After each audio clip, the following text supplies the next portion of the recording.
Is really, I love Alaska, and I love salmon. I love to eat salmon, and I love Fairbanks. And so, what a great topic to be talking about tonight. I was hoping we were going to have salmon to eat tonight, but we had cod or white salmon. White salmon, yeah. So, pretty brief presentation tonight. Keep it real informal. Be happy to take questions at the end. Basically, what I want to cover is why these fish are special. Why we're concerned, there are some problems, and what you can do to help if you'd like. So I'll just cover some highlights, take-home message here. These fish are extremely important to subsistence users, have been for a long time. From the mouth of the Yukon all the way up into the Tanana, into the Chena. People have relied upon some of the fish that are born in the Chena and swim out and come back later on. So they're very important subsistence users.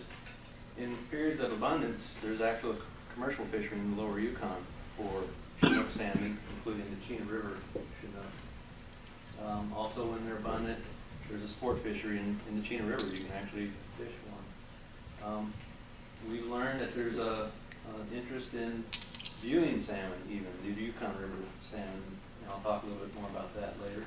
And obviously, they're also an important part of the ecosystem too. They're, grizzly bears love to eat salmon, but they bring back nutrients from the ocean.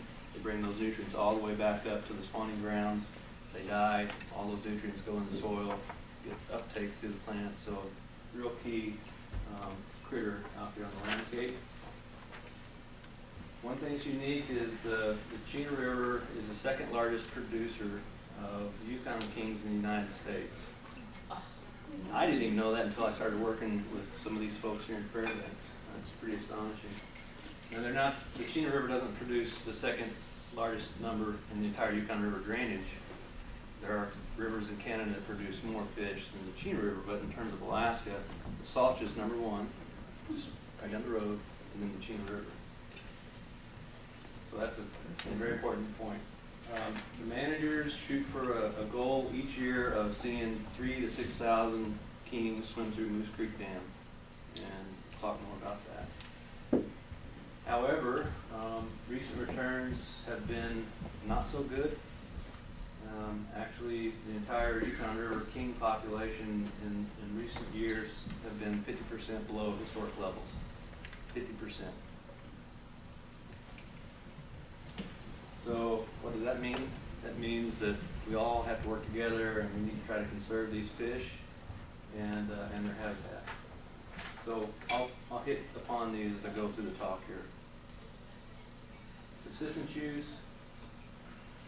These fish enter the mouth of the Yukon River 1st of June, and as we know, that all these villages along the Yukon, these fish are moving upstream. Some of the salmon swimming beside a Chena River Chinook may be headed to Canada, but there is a certain portion of fish that are moving up the Yukon that are being harvested for subsistence use that are on their way to the Chena River. Maybe Chena River king hanging right there. And when runs are good, when managers anticipate the run's going to be good, we can allow for managed commercial harvest on the lower Yukon River. And we're going to be having commercial harvest, usually an indication that the run's strong. You can go right up the Chena River here and catch your own king salmon. So the ecotourism aspect of Yukon River Chinook is interesting. When most people think of king salmon in Alaska, they think of where? Anybody think about king salmon? You think about the Kenai? Oh, Kenai. Yeah. But actually, in Whitehorse, there's a dam across the river, but nonetheless, they devised a fish way, they call it, and you can see it right here. I hope you can. And these salmon, these king salmon, are headed up the river, and they get into this fishway, and they go up and over that dam right there.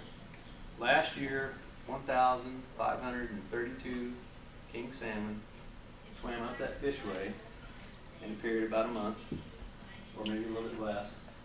Over 21,000 people went out on that platform to watch 1,500 fish swim up and over that dam. 21,000 people. So what's the elevation of that? How high is that fish level? That's a great question. I don't, you guys know? Approximately. Yeah, I'm not certain. I think the fishway itself is like 600 feet long though, from where they enter the fishway to where it actually takes them up to the dam. Yeah. But I'm not certain of the slope or what happens in between. It looks pretty substantial there. It's a great question. Question. How do you get them to go in the little way? Like screen that, or do you They say a have sign that says? They have a "Fish salmon this cowboy. way"? No, With the flume, they call what that's designed to do is like speed up the water, and then the fish typically They get are attracted to those higher velocity, Yeah. and they think they're going up the rapids or something like that, and you can pass it, and they just keep going. There's little resting pools along the way then too? At the dam? Yeah, all in your little flume thing that you're sending them up. I don't think so. Well, There's stairs. There's Oh, there's stairs, okay, yeah. Yeah, Okay. but resting channel. So the caveat is, I'm not a salmon biologist, I just play one on TV. But some of my colleagues are here and they're here to answer any of the difficult questions I can't handle, or the easy questions I can't handle. So the other thing that's really important about these fish, as I mentioned, extremely important to the ecosystem. And you know, it's not just grizzly bears, you know, the iconic grizzly catching the salmon at Chena River Falls, but wolves, mink, bald eagles, and then also as those fish decompose, they go, you know, they're in the river. You've got lamprey, baby lamprey that are feeding on those carcasses. It's just, if you removed the biomass of salmon from the river, it would create quite a chain of movement. So that's kind of covering the importance of the fish. So now let's talk a little bit about the biology. And like I said, I'm not a salmon biologist, so this is going to be real easy. You'll be able to follow along. So the adults, you know, they've been out here in the Bering Sea for 1 to 6 years. And in early June, they enter the mouth of the Yukon River down by Monic, and they begin their journey. And now we're going to say we're at Chena River, Chinook. We're going up, and we're going to cover that distance about 1,000 miles up to Tanana, Fairbanks in about a month. And then you go through the Moose Creek Dam, headed upstream, up to the Chena River State Recreation Area. And that's where they spawn. And I don't know if we can kill this slide right here. Probably not. That's not light.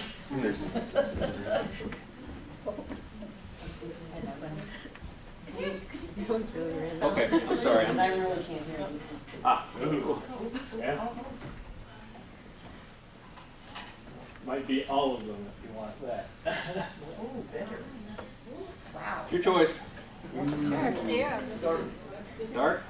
Yeah. Okay, thanks, Sean. And I'll speak up.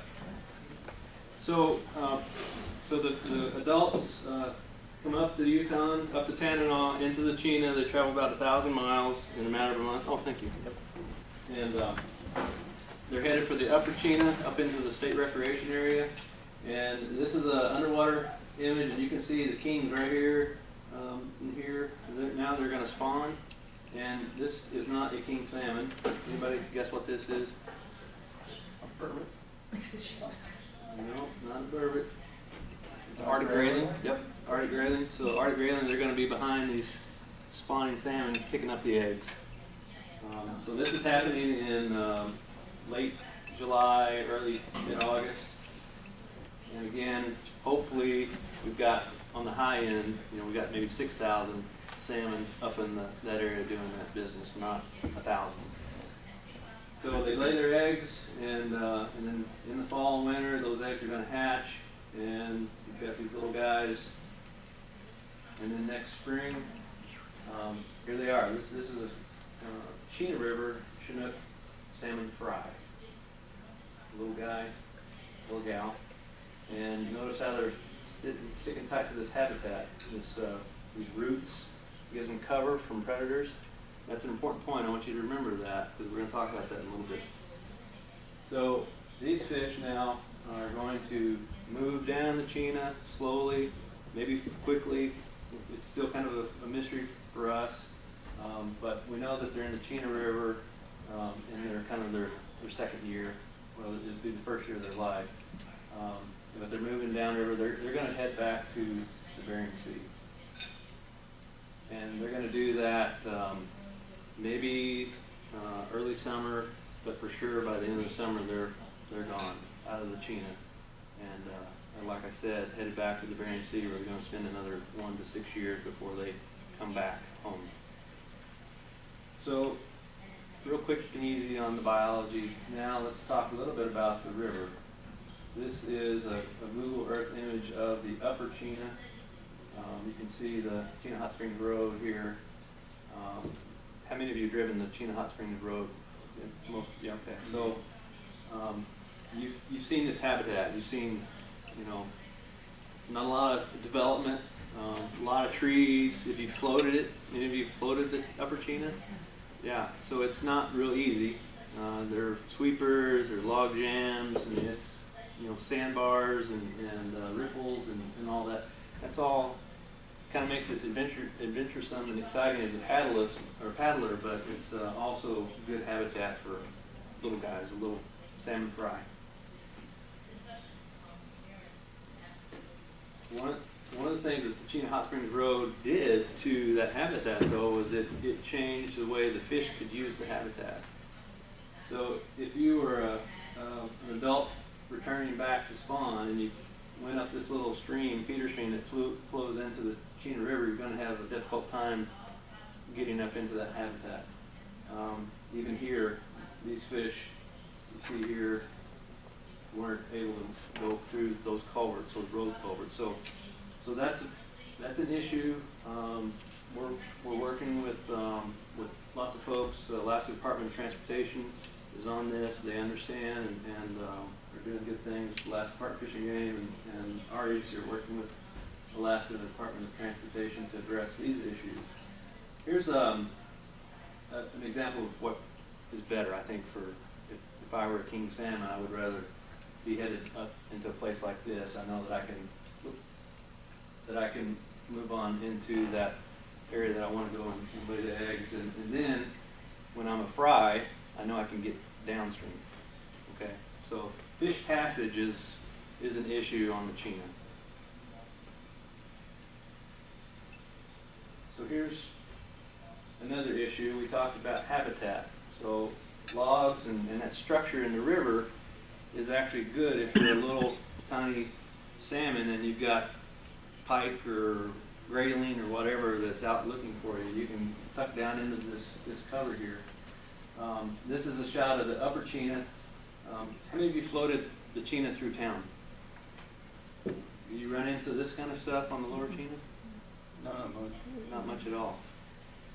Part of the reason, there is some debris in the lower Chena, but when you think about Moose Creek Dam, I don't know if everybody can see this right here in the lower part of this photograph here, but there's a huge pile of big trees right here. This is the upstream side of the dam. So, lots of debris is coming down the river and it hits the Moose Creek Dam and gets stopped by the dam, and of course then it's removed. So, it stands to reason that the lower river doesn't have the debris that it used to have. And if you're a motorist or a paddler, maybe that's good, maybe it's not. But anyway, it is a reality.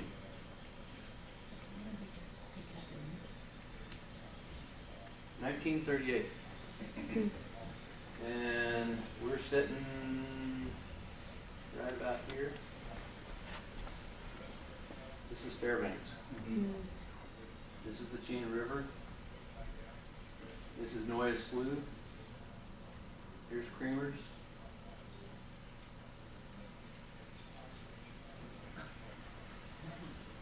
Yeah, a little bit. A little bit of change, right? this river is not the same river. It can't be the same river it was. And we wonder how that affects the king salmon. Certainly, there are some changes that I think may present challenges, and I'll talk about that. This is a shot from the state courthouse, and just take a moment to look at that and think about what's missing, or what's there now that wasn't there before. So, anybody have any, want to throw out any ideas? Second bridge, What's that? the second bridge. Second bridge? Hey! So, look at the stream bank or riparian area. Not much vegetation. We got brochures that talk about riparian areas.